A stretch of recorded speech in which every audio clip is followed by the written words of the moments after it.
কাল হাসরের ময়দানে আল্লাহ পাকের কাছে আমরা কি জবাব দিব? যখন আল্লাহ পাক রব্বুল আলামিন বলবেন, ও আমার বান্দা, তোমাকে তো আমি দুনিয়ার মধ্যে সময় দিয়েছিলাম, তুমি আমার সময়টা কোন কাজে ব্যয় করেছো? তোমাকে তো আমি নামাজ পড়ার শক্তি দিয়েছিলাম, ইবাদত করার শক্তি দিয়েছিলাম, ভালো কাজের করার শক্তি দিয়েছিলাম, তুমি কেন ইবাদত করো নাই? কি জন্য করো নাই? তখন আমরা হায় আফসোস করব। আল্লাহ পাক রব্বুল আলামিন বলেন, ইয়া লাইতানি কদ্দামতু লিহায়াতি। তখন আমার বান্দা বলবে, হায় আফসোস, দুনিয়ার মধ্যে কি করলাম, হায় আফসোস। তখন মানুষ অস্থিরতায় পড়ে সারা গাল পানি দিয়ে পরিপূর্ণ করে যাবে। হায় আফসোস, দুনিয়ার মধ্যে কি করলাম। দুনিয়ার মধ্যে যে আল্লাহ পাক আমাদেরকে এত বছর বছর সময় দিয়েছেন, হায়াত দিয়েছেন, একদিনও কি নামাজ পড়ার সুযোগ দেন নাই? একদিনও কি হাতে সময় ছিল না? কি করলাম আমরা? কাল হাসরের ময়দানে বান্দা বলবে, আল্লাহ আর একবার একবার শুধু সুযোগ দেন। দুনিয়ার মধ্যে কি আল্লাহ যত রকমের নামাজ আছে আল্লাহ সব আদায় করব, আল্লাহ দান সদকা করব, আল্লাহ হজ করব, রোজা রাখবো, আল্লাহ তোমার ইবাদত ছাড়া আর কোনোই করবো না। আল্লাহ আরেকবার সুযোগ দেন, আল্লাহ আরেকবার সুযোগ দেন, আর গুনাহ করব না। আয় আল্লাহ, তোমার কাছে আফসোস করতেছি, আর করব না, একবার সুযোগ দেন। আল্লাহ বলবেন, না, তোমাকে আর কোনো সুযোগ দেওয়া হবে না, তোমাকে আর কোনো সুযোগ দেওয়া যাবে না। তুমি একবার পেয়ে যেই অবস্থা করেছো, ৬০ থেকে ৭০ বছর পর্যন্ত তুমি সময় পেয়েছো, কিন্তু আমার ইবাদতে ১ সেকেন্ডও কাটাও নাই, একবারও আমাকে আর রব বলে স্বীকার করো নাই।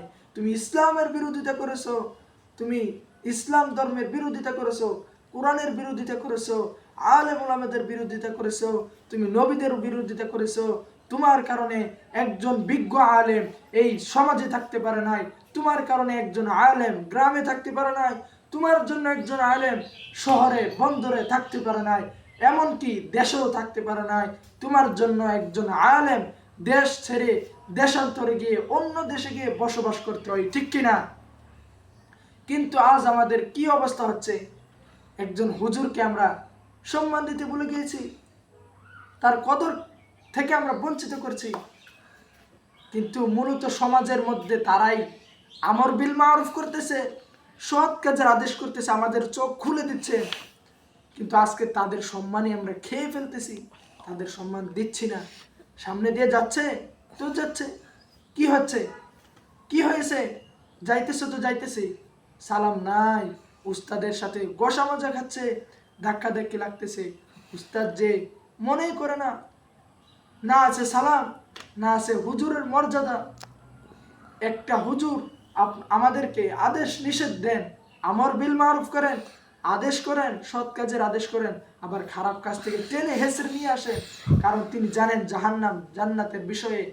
জাহান্নামের মধ্যে যখন পাপী বান্দাকে হাসরের ময়দানে জিজ্ঞাসা করা হবে, তুমি কি নাফরমান ছিলা, তুমি কাফের ছিলা, তখন পাপী বান্দারা আল্লাহ পাক বলবেন, ওয়া আসহাবুল ইয়ামিন ওয়া আসহাবুশ শিমাল, ডান পথের পথীরা তোমরা আলাদা হয়ে যাও, বাম দিকের পথীরা বাম দিকের পথিকরা তোমরা আলাদা হয়ে যাও, তোমরা আলাদা হয়ে যাও। ডান দিকে যারা থাকবে তারা যাবে জান্নাতে, আর বাম দিকে যারা থাকবে তারা জাহান্নামে। তখন তারা ভয়ে, তারা আত্মহারা হয়ে, তারা ভয়ে কেঁপে বুকের মধ্যে ধর করবে। তখন আল্লাহ পাক বলবেন, ধর ধর।